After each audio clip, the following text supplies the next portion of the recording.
Jeffrey Stinchcombe from HealthSource Plus in Toronto recently presented his list of the 10 best practices of the employee benefits industry at the 2013 Canadian Payroll Association Conference. Canadian HR Reporter TV met up with Jeffrey to hear his insight. We're talking about the 10 best practices in employee benefits in Canada for best practice practitioners for employers between, say, 25 and 5,000 employees. And so what we're finding is that if you do the 10 best practices, you'll put yourself in the top 5 percentile of practitioners in Canada. But what we find is that most employers do 2 to 3. Right? So what I want to do is help everybody in Canada affect change by doing all 10. So the first one is funding models. That is, am I paying the least possible amount to get the most bang for the buck? Am I paying for experience-rated benefits and pooled benefits in a way that is a best practice? The second is risk management. We're part of the governance team together, and we don't want to expose your firm to risk. So if we can ensure that we're employing the best possible airbags in your program, we know that we have the right product to cover our employees.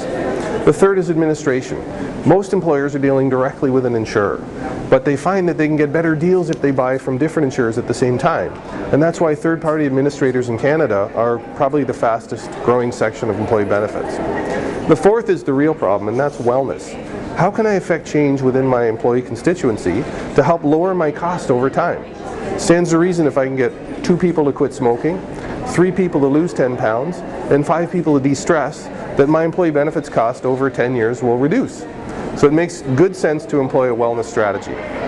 The fifth best practice is service level guarantees. Am I getting the kind of service that I need and deserve? Am I seeing my providers on more than an annual basis? The sixth is value added. How can I get more for less from the insurers? And the insurers are willing to give me things, all I need to do is ask for them. There's all kinds of value added products available to me as the buyer. The seventh best practice is benchmarking and optimization. And this is where I take my coverage and I compare it to my competition. And I say, how do we compare? And then I take that and I compare it to the national average. So we find when I report to my board, I can report as an educated buyer and say, hey, we've got, this is how our coverage compares. We're in the 93rd percentile. We're in the 50th percentile, right? Good governance. The eighth best practice is how we manage short-term and long-term disabilities. So are we using all the best practices in short-term disability, and are we using all the best practices in long-term disability?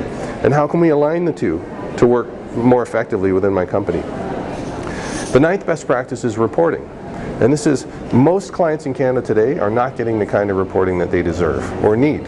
And so what kind of reporting do I need to effectively manage my benefits program? And then the 10th best practice is something called employee communications. How can I keep my employees as part of the solution as opposed to part of the problem? How do I make them more of a consumer and less entitled? And if we can do all of these 10 best practices together, we're going to put ourselves in the top 5 percentile of Canadian employers. It's easy to do. You just have to have the right partner.